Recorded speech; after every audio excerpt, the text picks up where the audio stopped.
आज पिछले 3-4 दिन में कल 29 बिल्स पास हुए हैं, बगैर डिबेट के। लोगों को कॉपियाँ नहीं मिली, जो पार्लियामेंट काम कर रही है, एक ट्रंकेटेड पार्लियामेंट,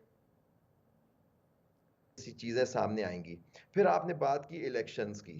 देखिए, इलेक्शन तो 90 दिन में होने हैं, उसमें कोई डिबेट नहीं है, ये आईन की रिक्वायरमेंट है, जजमेंट्स हैं सुप्रीम कोर्ट सुपीरियर कोर्ट्स की। लेकिन आपने खुद देखा कि आईन की और सुप्रीम कोर्ट के वर्डिक्ट की धज्जियाँ उड़ा दी गईं, पार्लियामेंट में तकारीर की गई कि जी हम सुप्रीम कोर्ट के फैसले को नहीं मानते। चलें, आप नहीं मानते, आप आईन से मुबर्रा हैं, लेकिन आईन तो मानें। आइन के हर चीज़ बरखिलाफ चीज़ें हो रही हैं।